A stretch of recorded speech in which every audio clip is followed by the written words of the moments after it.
Ok, je sors. Donc samedi matin, à 7h54, nous avons eu à l'ACR un signal nous indiquant qu'il se passait quelque chose dans ce poste. Immédiatement, nous sommes intervenus et en réalité, il y avait un incendie exceptionnel. Nous avons eu un transformateur d'injection QSA10, c'est l'appareil qui sert à émettre les émissions jour-nuit, qui a explosé et en explosant, donc ça a pris feu et ça a brûlé tous les câbles qui sont derrière vous là. Les pompiers sont intervenus rapidement, ils ont éteint l'incendie au bout de 3 heures. Ensuite, il a fallu désenfumer puisqu'il y avait des poussières de graphite partout et on ne pouvait pas rentrer. Et c'est seulement 4h30 après que nous sommes rentrés dans le poste pour faire un premier diagnostic.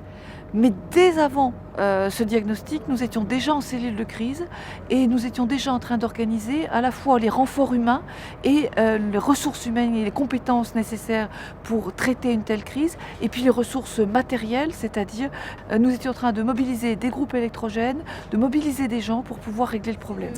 Le 9 Pasteur, c'est normal. 13L25. Apparemment, il est arrêté. 13L25. Et alors Chaptal 24. En fait, ce poste, qui est un très gros poste, alimentait plusieurs communes sur les Hauts-de-Seine, le Valois-Perret, Courbevoie, Neuilly-sur-Seine, plus de 100 000 clients alimentés. Donc nous avons eu très rapidement 30 000 clients repris et 70 000 clients que nous n'avons pas pu reprendre. Nous avons installé des groupes électrogènes, il y en a aujourd'hui 43 qui sont sur Neuilly et le Valois. Nous avons 200 agents qui sont mobilisés sur les 2 villes, qui ont vécu pendant toute cette crise 3 objectifs. Premier objectif, rétablir. Objectif, rétablir les clients. Deuxième objectif, sécuriser. Et puis, essayer de mettre tout en œuvre pour repasser à la normale en traitant le problème du poste. Ah oui, oui.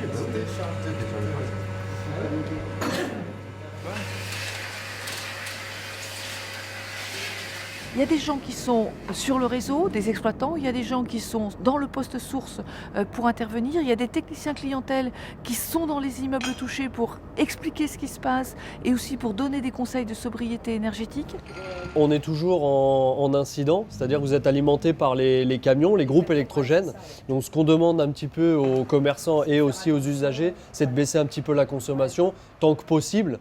Tout ce qui est éclairage, chauffage, pas mettre trop fort, voilà, pour que tout le monde ou un maximum d'usagers puissent avoir du courant. Je vous demanderai hors service peut-être, c'est de diminuer un peu votre conso d'électricité. Bien sûr, oui. Tout ce qui est éclairage supplémentaire, voire enseigne, au maximum. LED et tout, donc on va Voilà. faire le nécessaire. Voilà. Sur moi. Et éteins déjà les enseignes, les spots et tout ça, on va le faire dès Voilà, maintenant. surtout Avec voilà, plaisir. en Tout ce qui restant concerne. dans la mesure du possible, quoi. Oui, bien sûr. Voilà, Donc, c'est normal. donc tout ce qui est chauffage électrique, si c'est le cas, pouvoir On peut être baisser un utile, petit peu. faire. Voilà. Comptez sur nous. On fait ce soir appel beaucoup à la solidarité de chacun. Il faut que ce soir chacun fasse attention de ne pas laisser la lumière ouverte dans la pièce où il n'est pas, garde son chauffage à 19 degrés et pas à 23, fasse attention à fermer son réfrigérateur, à ne pas laisser des outils en veille qui n'ont pas à l'être, pour qu'on puisse passer les pointes le mieux possible et continuer la réalimentation de façon sûre.